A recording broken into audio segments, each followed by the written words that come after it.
Manever I say ma PENDREAM TV. PENDREAM TV there, I see them yopo.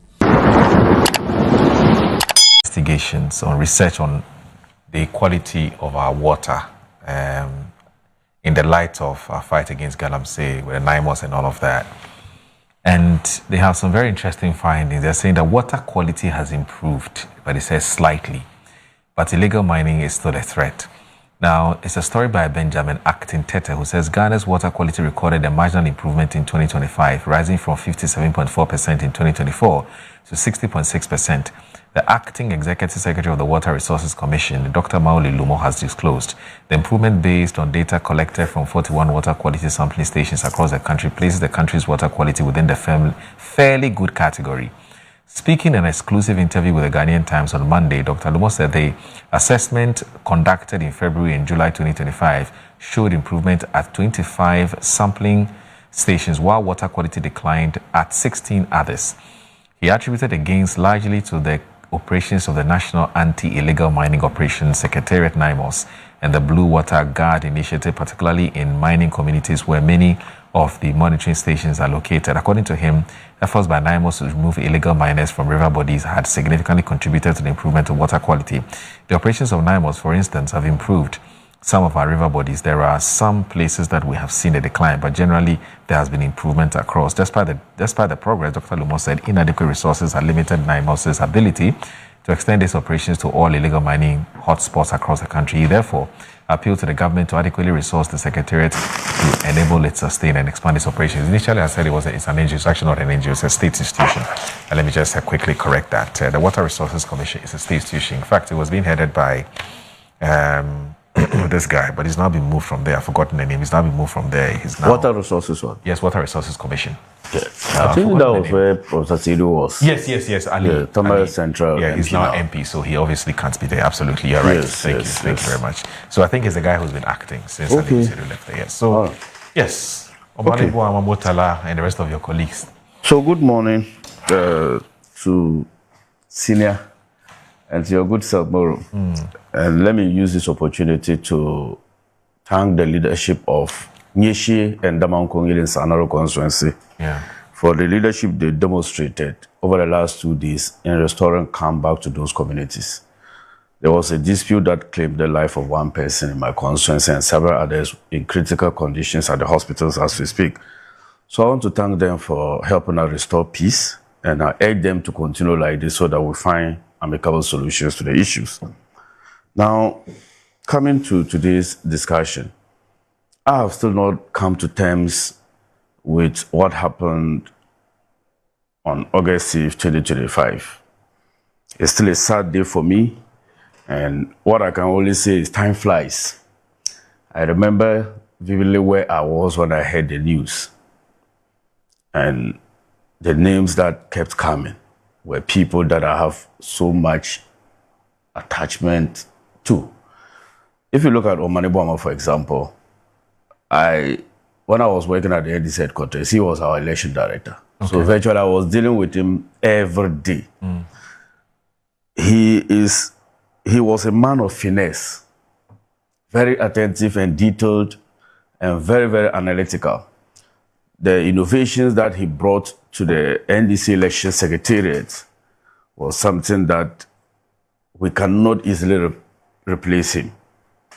And we saw professionalism that he demonstrated at the Ministry of Defense. Everybody, even in a ministry like Defense, he was still accessible and approachable. When you had an issue and you call on him, he is somebody who listens to you. So for me, when I heard it, in fact, I don't know what happened. I have not still come to terms like I indicated earlier. It's a sad day for me. Then to my senior brother, Honorable Motala, I think I was his closest MP in the Northern region. When he was appointed by His Excellency John Dramani Mahama, I was the first person he called one morning to escort him to the late Yana Abubakar. To show appreciation and to urge the Yana to thank His Excellency the President on his behalf for the responsibility that President Mahama had given him. So I traveled with him. I was the only MP among his entourage to go with him to Yana's palace. Okay. Apart from that, at the ministerial level, he supported every single MP up north, both NDC and MPP. Wow. In terms of recruitment and in terms of projects. My constituent also was the pilot, the one who was moving around with the heli. He's my constituent from Jison Ayele. So, Alhaji Limuna, a very close person, I was working with him when there was issue with Damango seat. I was part of a committee that did research on it with Alhaji Limuna and other Mutawakil. So in all this, I've had personal relationship with all of them. Yeah. For you to lose such great men in this country in one day at one event was so heavy for us to accept as a country. And the good thing is that I consider this in Islamic time jihad or shaheed, meaning to just die on the field of faith and piousness and righteousness. They die for a good cause, the cause of helping end illegal mining. So I agree with Bobo when he said that the greatest legacy that we have for these people, apart from the constant prayers we offer to them, is for us to win the fight against Galamsey. I agree. So I want to use this opportunity once again to extend my condolences on behalf of the good people of Sanargo to the bereaved families, and to also pray that may the Almighty give them enough comfort in these trying times. Today is not a good day to do excessive politics. It's a day of remembrance. It's a day to show compassion. And it's a sad reflection for us to know that Galamsey, the victory against Galamsey, is a victory for the departed souls. We have no choice than to win it to honor their memory. No flashy words, fanciful statements will do them justice, but improving the water bodies of our country and restoring the value to our forests. I think I see the sense in why people will have an issue with the demonstrators choosing 6th of August. Look, the date was chosen by the demonstrators. So if you want to, first of all, lay blame, you laid at the one who proposed the date. Then the police accepted. The police accepted do not come to the Flagstaff House to seek for President Mohammed's intervention to confirm whether the date is suitable or not. This is an administrative function. They assess their capacity to know that they can give you maximum protection. But if nobody even tells the demonstrators, we will all be gone one day. Is that how we want to desecrate your memory? 6th August last year, the whole country was mourning. Just a year. We have forgotten. We have moved on like that. Look, let's not choose the world over the hereafter. I think they have been very insensitive and callous with the decision to organize a demonstration that is so worldly. What is it about? Democracy under attack. Why can't it wait? What is so urgent?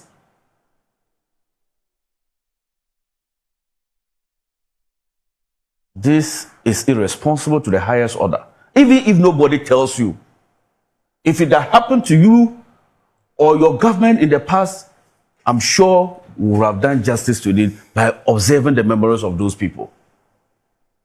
What crime did Honorable Omani Bama cause to them?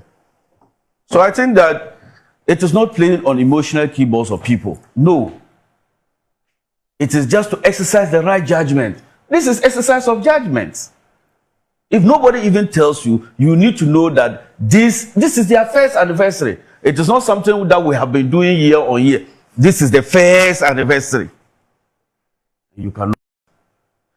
They only use today for us to be discussing it. That's all. They knew SIF. If they do the program on SIF, it will generate conversation for people to know they are demonstrating.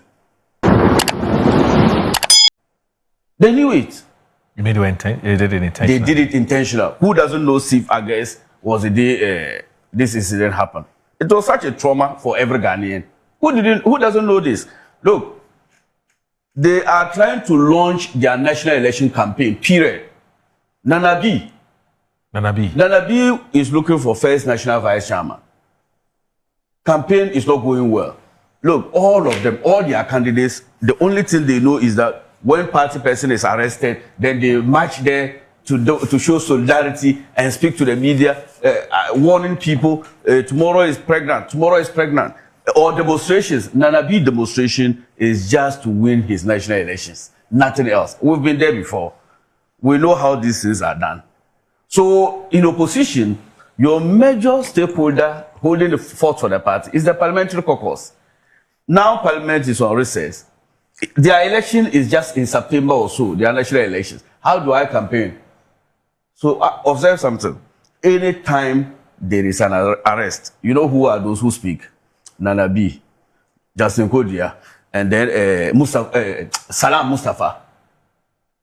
All these three are incumbent national executives, and there are serious contests against them. So it is a relaunch of their failed campaign. And they have chosen a date that Ghanaians will punish them for. I wish them all the best. Okay. But I think that it was a reckless decision to do in the first place. All right. Let me ask you this, Atta. This incident of Murtala's family house that got burnt, I'm told about 9 out of 17 rooms in the building was engulfed by fire. Yeah, that was yesterday. What the Northern Caucasus? Yes, so we have a meeting this morning at 10. Okay. So we'll meet and discuss the support we ought to give. In fact, when I even saw it, we need to do a lot of renovation on the building. We were already planning on doing something to honor his memory in Tamale. Okay. As the Northern Caucus, including the MPP parliamentary group too in Northern region. So we are already planning to do something in his memory. And this incident happened. So it's a golden opportunity for us to get a befitting place of abode for the family and also support some of the widows of his father who are still alive in terms of giving them regular upkeep and some small business for them to do. It's a sad day, and surprisingly, the house got burnt yesterday. Just yesterday? On the eve? Yes, on the eve. Wow. So it means that Honorable Murtala's spirit is strong, if you know religion very well. But all we can say is that we are there with them in this difficult period, and I think from tomorrow, they'll hear from us. Okay, since you brought out the democracy and attack matter in your conversation, I guess that we'll just move straight to that. No, but let me respond to a few things that he said. I'm surprised that you have an issue with a demonstration on the day that you yourself, your own government has moved away. Please moved on long from. In any event, why is a demonstration against the people who lost their lives on 6th of August? It certainly is not. And to sit here and suggest that the police permit process is merely administrative, it's surprising. Yeah. Why? The IGP and his team are not aware of the plans that the government has towards 6th August. Is that what you are suggesting to our viewers? You want me to answer? No, it's a rhetorical question. Okay. They are not aware. Then you have a very weak national security architecture then. Because if the IGP and his team are unaware of the plans that the government has, and don't tell me that you start planning only yesterday or day before. Is the readiness These individuals died a year ago. Please let me finish. They died a year ago. You knew that 6th August you were going to have a commemorative event in their honor. When the demonstrators chose the date and submitted the request in accordance with the Public Order Act to the Ghana Police Service, they could, if they were minded, to ask them to change the date. It happens all the time. But that was just a case of moral switching. I don't have any difficulty. It is. Let's just assume. Yeah. There won't be any legal grounds to stop that. But of course, I mean, telling them that no, because of these events. Yeah. That's. But if you don't bring it to their notice, because believe me, not many people remember this. That 6th August, is coming, and that there's some commemoration that is going to likely happen. It is possible that people may not have averted their minds to it. I'm not part of the organizers. It is entirely possible. But I'm saying that you who holds the power, who has the power to say that, look, this day we can provide security or otherwise, or that there's some other event that is happening, for which reason we think you may not, it will be inappropriate for you to hold that discussion. If you don't put that to them, you can't turn around and come and tell us that why are you holding your demonstration on the day that you are having a commemorative event. As we speak, you can't. We don't even know whether that conversation took place. Whatever. We don't know. And of course, as though they are national officers, so they shouldn't do their work. Who are contesting election, so they shouldn't work. You say it's and that they are working. They are working because they seeking re-election. Of course. What's that supposed to mean? So everything should come to a standstill until they conduct the election and either win or lose before the work election. That's why they will do their work. They will. Nobody says they shouldn't so do yours. Okay. Advise your IGP and the National Security Architecture to do their work. That if there were some events that was of such importance to them, it was their duty to bring it to the attention of the demonstrators, to appeal to them to move the date to a date that does not coincide with these activities. If you fail to do that, don't turn around and blame anybody else. Blame yourselves. Moro, just 1 minute. Yes, look, sir. You and I cannot be so certain that such discussion never happened between the Ghana police. They would have disclosed it. Please. I'm saying that unless, of course, we've not contested a national election before. Right. I have seen and witnessed how these strategies are rolled out. Justin Kodua, you see their trajectory, the movements. A ruling just came, even it wasn't even out. The heading just came out. Justin Kodua had done a whole presser on it. He's the general secretary of the party. Wait. That's inexperienced general secretary, I'll call him. That's not how it is done. My point is that don't and use... you've been general secretary before to know how general secretaries work. Wait, I beg you. My point is that don't use commemorative days like this to do your political mischief. Okay. They are not demonstrating anything against democracy. Okay. They are demonstrating against the conscience of Ghanaians who lost patriotic citizens. They are so irresponsible with the choice of the 6th of August, I maintain. Okay. And that Ghanaians should know people of this nature. We are still mourning as a country. Their memories have not yet been erased from our memory. We are appealing to all well-meaning Ghanaians to keep offering prayers to the departed souls. On this note, I want to once again extend our deepest condolences to all the affected families and to assure them of government readiness to provide support and relief to the people that they have left behind. Okay. I have lost a parent before. I know how it is, especially looking at the people who lost their lives. The children are still minor children. They've not even none of them has a children maybe above 20 years. And to leave them in this world at such a tender age, no amount of resources can compensate the loss. So the only thing we can do, myself and you and the political parties, is to commemorate with them. And to console them and to comfort them. But not to choose politics, excessive partisanship over national issues. That is where I have a problem. All right. The lesson for me that we all should learn. You still want to come back? Is that when you serve and leave, your own people will even forget you the very day you go, such that on your commemorative anniversary, they cannot remember to alert people who are holding counter events that your memory is being commemorated on a particular day. That's a lesson. That's a lesson that you and I should learn. All right, so we'll take a short break. When we come back, the government. I'm in the PENDREAM TV. Now, so far so good. say open online portal e wo Ghana nipa share nipa follow nipa comment here to my best of knowledge without any biases PENDREAM TV.